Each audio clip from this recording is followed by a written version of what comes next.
Espiritismo afirma que a comunicação com os espíritos sempre existiu. E hoje, no Transição, vamos falar sobre a mediunidade na Bíblia. Vamos ver o que os estudiosos no assunto têm a nos dizer.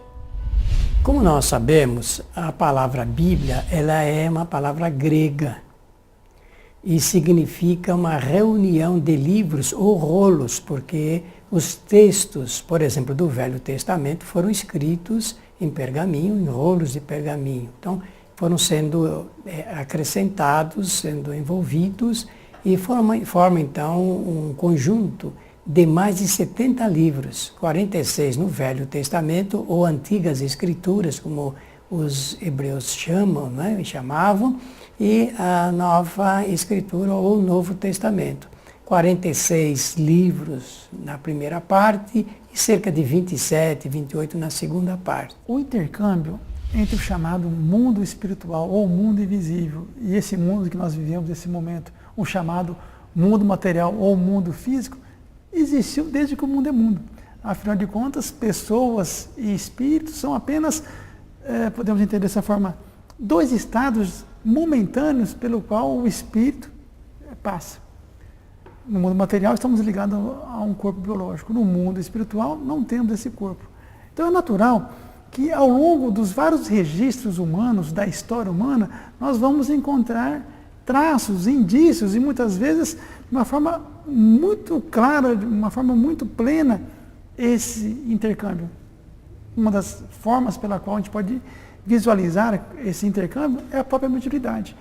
Especialmente numa obra, num livro como a Bíblia, onde são registrados os grandes feitos espirituais de um povo e, por extensão, da própria humanidade, nada mais natural encontrar em vários aspectos, de várias formas, a mediunidade ali registrada. A pergunta é assim, a Bíblia fala sobre mediunidade? A palavra mediunidade ela vai surgir em 1857, 58, 61, quando Kardec, então, ele cria a palavra mediunidade a partir de uma palavra latina, médium, intermediário, mediunidade, qualidade de quem é médium, e, portanto, na Bíblia a gente não vai encontrar esse termo, mediunidade. Evidentemente, na Bíblia se registra fenômenos mediúnicos, sim, com toda certeza, de relacionamento entre o homem e os espíritos, e fenômenos também produzidos somente pelo homem. Nós examinaremos a mediunidade, mas trazendo alguns exemplos mais práticos tirados da própria Bíblia. Ou melhor, o que nós queremos refletir é se na formação da Bíblia, na escrita desses livros, na recepção da mensagem que se condensou na Bíblia, houve uma contribuição da mediunidade. E a nossa conclusão só pode ser positiva. A Bíblia está recheada de exemplos de mediunidade, em todos os seus pontos, no Antigo Testamento, no Novo Testamento, em Atos dos Apóstolos principalmente, que Atos dos Apóstolos é considerado o evangelho da mediunidade, tamanha são os exemplos mediúnicos lá que foram feitos pelos apóstolos. Um deles, que eu considero mais importante, é a libertação de Pedro do cárcere.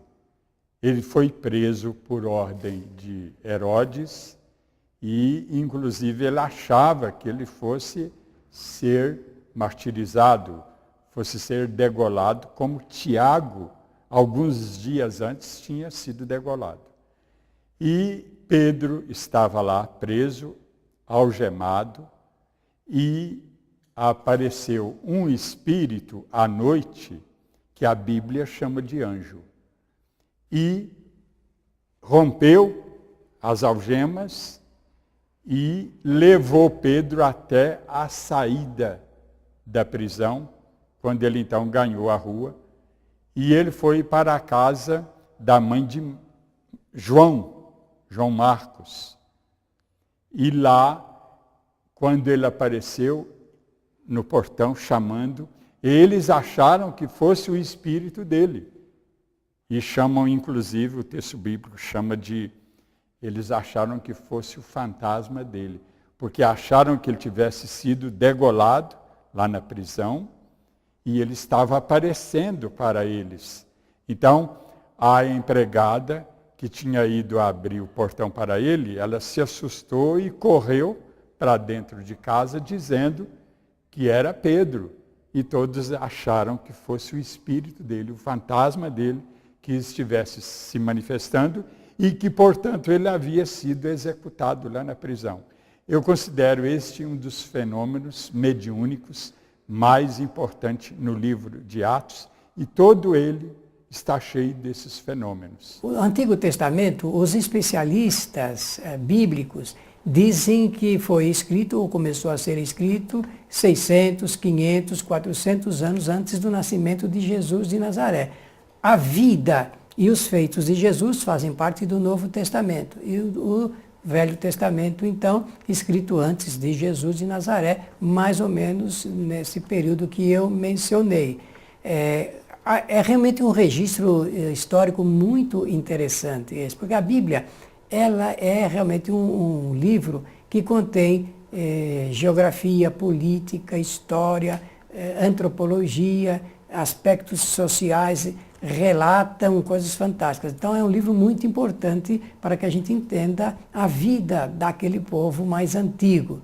Os fenômenos, chamados fenômenos mediúnicos, na Bíblia, eles são importantes, sim, para que a gente possa compreender que a mediunidade, então, não é nova. Isso aí acompanha o homem desde os primórdios da nossa história. Partindo desse pressuposto, não temos como entender a inspiração dos profetas bíblicos a não ser pela mediunidade.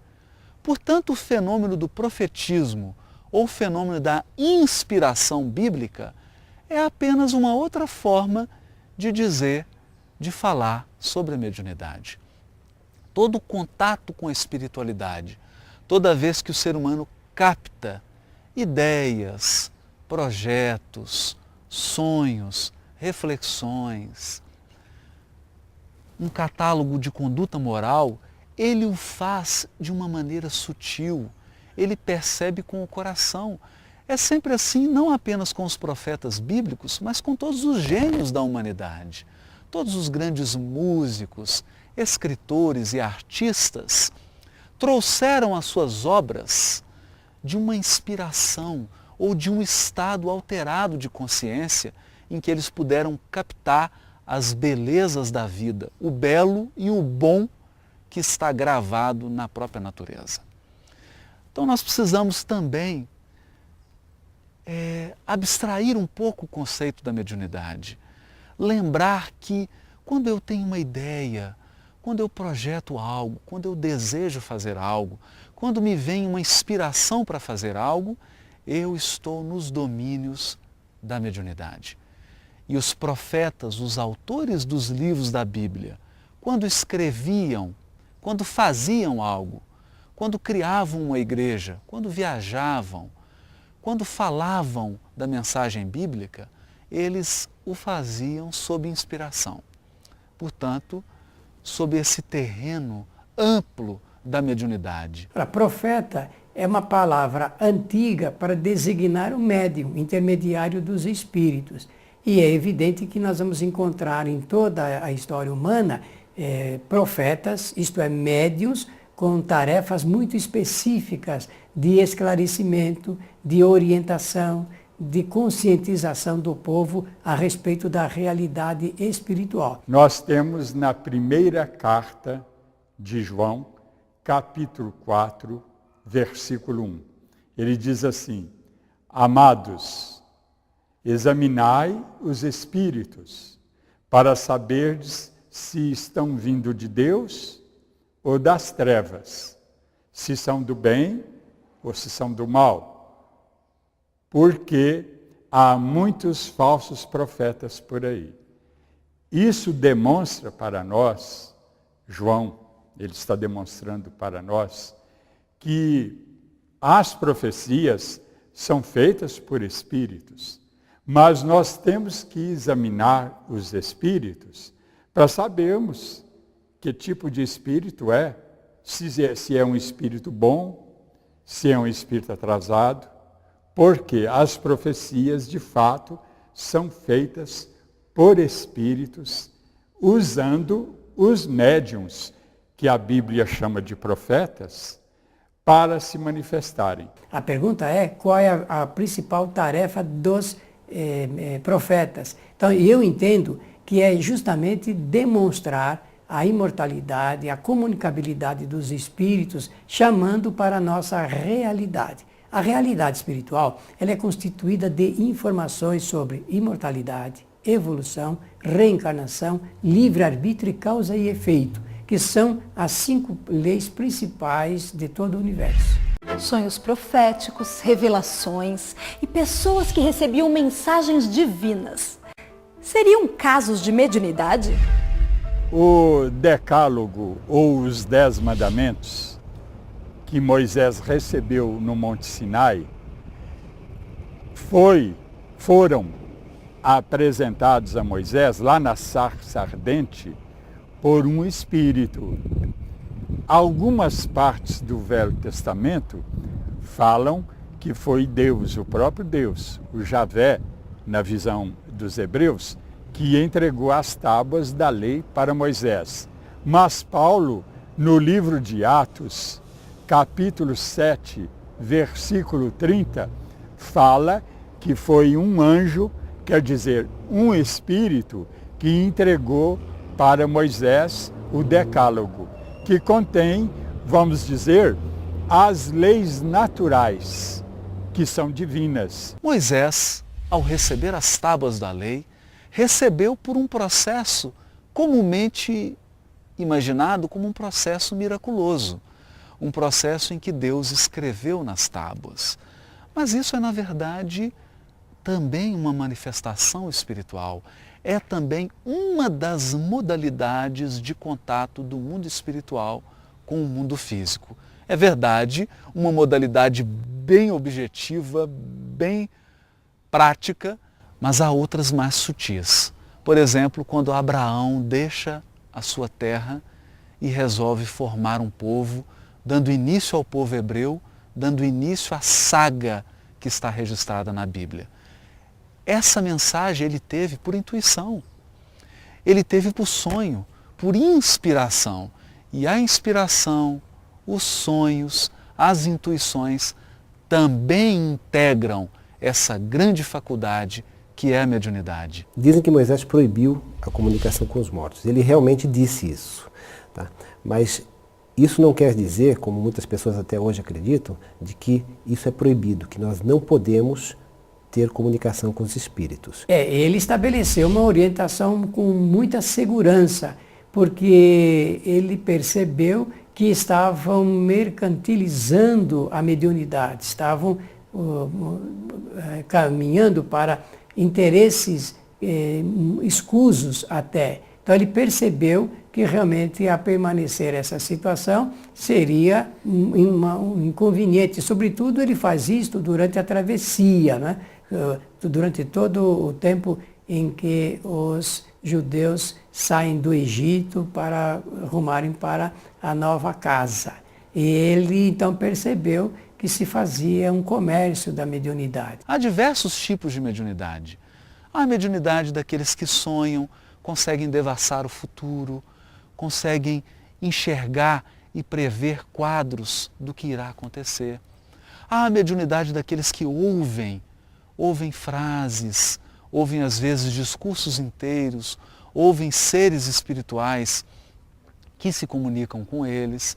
Há a mediunidade mais direta daqueles que escrevem mesmo sobre um impulso de um espírito ou sobre um impulso de uma força espiritual. Há a mediunidade daqueles que falam completamente tomados por uma energia espiritual ou mesmo por um ser espiritual. Nós podemos citar o caso do Pentecostes. Pentecostes é uma palavra que significa 50, ou seja, 50 dias após a Páscoa. Era uma data em que os produtores rurais faziam a sua colheita e apresentavam a sua oferta ao templo. Pentecostes foi uma explosão mediúnica. Jesus disse, depois que Jesus, um pouco antes de ter a ascensão, dele subir aos céus, e não mais aparecer fisicamente para os apóstolos, ele disse para que todos eles se reunissem em Jerusalém, que ele rogaria ao Pai que enviasse o Espírito Santo sobre eles. Os apóstolos não sabiam exatamente o que significava, mas obedeceram. Foram lá e ficaram todos juntos, até que houve essa explosão de mediunidade, que esse relato está em Atos dos Apóstolos, no Evangelho, onde o Evangelho diz que houve uma grande ventania, que línguas de fogo pairaram sobre a cabeça dos apóstolos e eles começaram a falar línguas que eles não conheciam. E, para nós espíritas, é um fenômeno com o qual eu diria a mediunidade foi inaugurada no cristianismo, porque ali vários espíritos se manifestaram em várias línguas, que é um fenômeno que se chama xenoglossia, que é quando o médium fala uma língua estrangeira que ele desconhece. Então foram vários espíritos que se manifestaram falando em línguas diferentes e as pessoas presentes, estrangeiras, cada uma em sua língua, entendeu o que cada espírito falava. Os apóstolos até aquele momento já tinham demonstrado várias faculdades mediúnicas, mas após Pentecostes eles afloraram muito mais, de uma forma muito mais ostensiva, essas faculdades mediúnicas. Nossos irmãos católicos e evangélicos falam no Espírito Santo. Na verdade, o Espírito Santo, sem entrar em detalhes, ele é um conjunto de espíritos que se manifestam em nome de Deus. Espíritos iluminados e que são enviados do mundo espiritual para se comunicarem conosco, trazendo para nós mensagens. E esse fenômeno acontecido em Pentecostes provou que existe uma comunicação entre o mundo espiritual e nós. Portanto, na história da humanidade, nós temos fartos, abundantes exemplos da mediunidade como esse vínculo, esse meio que proporciona o contato dos seres humanos com realidades que vão além da realidade material. Basta uma leitura, ainda que ligeira, dos diversos livros da Bíblia para percebermos fatos que podem ser catalogados como fatos miraculosos, fatos sobrenaturais, mas que na verdade não tem nada de sobrenaturais. Eles são fatos naturais. O que precisa mudar é a nossa interpretação desses fatos. O que precisa mudar é a nossa compreensão desses fenômenos. O dia em que nós compreendemos esses fenômenos como fenômenos naturais da existência humana, quando nós percebemos que o contato com o mundo espiritual é algo tão simples como fazer uma refeição, como acordar, como deitar-se, nós perceberemos que a nossa vida está permeada pelo mundo espiritual. A todo momento, nas mínimas decisões, nos fatos mais corriqueiros, nós somos envolvidos, quer seja para o bem, quer seja para o mal, dependendo da nossa sintonia, dependendo dos valores morais que nós concretizamos na nossa existência. Como a doutrina espírita entende os milagres produzidos por Jesus? O Espiritismo nos ensina que não há milagres. O milagre seria uma derrogação da lei natural. Aquilo que nós consideramos um milagre envolve apenas circunstâncias e iniciativas que escapam à compreensão humana e de repente a gente acha que aquilo é um milagre. Se porventura nós tivéssemos a possibilidade de entrar numa máquina do tempo e levássemos uma grande quantidade de antibióticos, digamos para a Idade Média, por ocasião da peste bubônica, que matou milhões e milhões de pessoas, e usássemos esses antibióticos salvando milhões de pessoas, iriam achar que nós estávamos produzindo milagres. Na verdade, nós estávamos utilizando um medicamento desconhecido na época. O mesmo acontecia com relação a Jesus. Ele usava recursos magnéticos para promover a curas, afastar espíritos impuros, produzir fenômenos envolvendo a própria natureza. que eram desconhecidos. Até hoje nós desconhecemos essas possibilidades, né? Não temos ninguém com potencial magnético capaz de produzir os prodígios que Jesus produzia. Então ainda hoje as pessoas imaginam que Jesus produzia milagres. Não, ele apenas utilizava-se de recursos desconhecidos na época e desconhecidos na nossa época também. Hoje em dia é muito comum nós mandarmos um e-mail, entrarmos no Facebook, no Skype e usarmos a internet e os recursos tecnológicos, como telefone, etc., etc., para nos comunicarmos. Nunca o mundo esteve tão unido, o mundo esteve tão conjugado, nunca houve tanta troca de informação com essa intensidade e com a velocidade que nós vivemos hoje. Se nós encararmos a mediunidade como um fruto da alma, como uma capacidade da alma e como uma faculdade que se assenta no pensamento, eu diria que nós estamos sendo treinados hoje, com todos esses recursos tecnológicos, a desenvolvermos os nossos poderes espirituais, a desenvolvermos o nosso pensamento. Será que o ser humano não está sendo educado a ampliar o seu pensamento, a ampliar a sua capacidade de conexão? Afinal de contas, mediunidade é conexão. Mediunidade é conectar o mundo físico ao mundo espiritual. Mediunidade é entrar em relação com outros seres. Se nós não temos um pensamento treinado, se nós não temos a habilidade de nos comunicarmos, se nós não estamos treinados a comunicar ao mesmo tempo, a tratarmos de diversos assuntos numa velocidade acelerada, como entrar no domínio dessas faculdades espirituais que dormem dentro de cada um de nós? Portanto, nós encaramos o futuro como uma possibilidade, a possibilidade dos seres humanos se tornarem mais leves, dos seres humanos se tornarem mais fluidos, mais abertos, mais permeáveis à influência de Deus e dos bons espíritos, dos seres humanos se tornarem mais maleáveis, que eles possam absorver conhecimentos novos, que eles possam entrar em relacionamentos com outros seres de uma maneira mais sutil, mais amorosa, mais generosa. Quando aprendermos isso, haverá uma eclosão das faculdades mediúnicas, uma eclosão das faculdades do espírito. E não nos assustemos. Já foram realizadas várias experiências na Rússia, hoje se realizam várias experiências nos Estados Unidos, algumas catalogadas como experiências secretas, onde esses povos avançados examinam, pesquisam sobre essas faculdades do ser humano. Uma delas é a faculdade de transmissão do pensamento. Mas não há nada de milagroso nisso.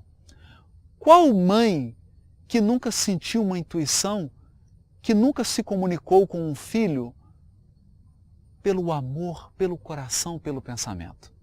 Qual de nós não teve uma visão de que não deveria passar por determinado lugar e quando teima, quando não acata essa intuição, acaba encontrando um acidente naquela via e fica horas e horas preso no trânsito?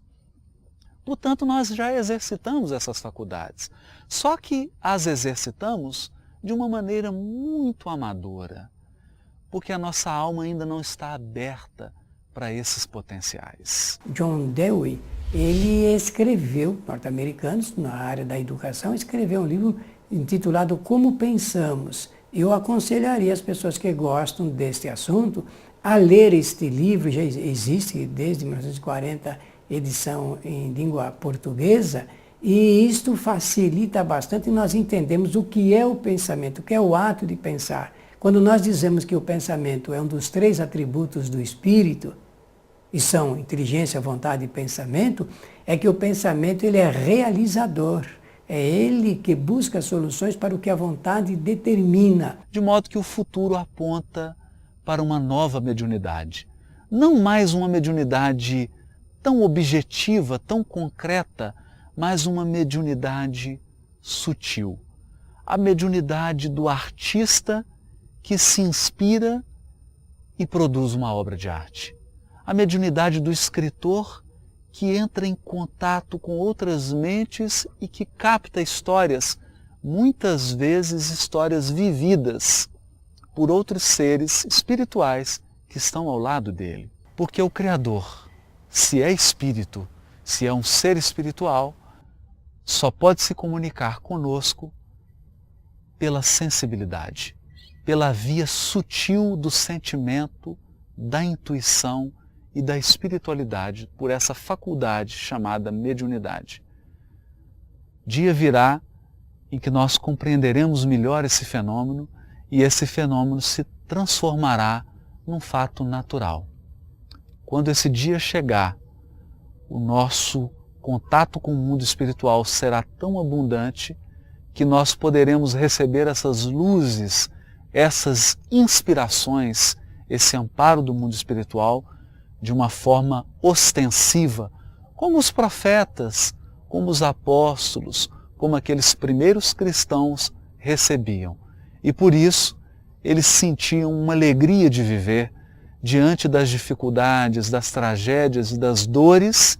Eles se sentiam com esperança, com fé em Deus, porque sabiam dessa realidade espiritual que transcende a vida física, sabiam que para além da morte, para além da dor física, há um mundo espiritual nos aguardando, no qual colheremos tudo aquilo que plantamos aqui nessa vida. Então, eu convido a todos que gostam deste assunto a ler com particularidade e a extrair esses fenômenos do conhecimento da Bíblia, para nós percebermos que esses fenômenos são muito antigos na nossa história. Para as pessoas que quiserem conhecer um pouco mais como a mediunidade e outros conceitos, outras ideias espíritas brotam naturalmente das páginas da Bíblia, Allan Kardec deixou um trabalho belíssimo nesse sentido, em sua obra O Evangelho segundo o Espiritismo. Com esse trabalho de Kardec fica evidente que em todas as épocas da humanidade, das formas muitas vezes inimagináveis para cada um de nós, como que o mundo espiritual sempre esteve presente, com um único objetivo: auxiliar o nosso crescimento, auxiliar o progresso humano, em busca sempre do nosso Criador. Este foi o programa de hoje. Para continuar o estudo, veja os programas anteriores. Acesse nosso site www.transição.tv. Até o nosso próximo encontro.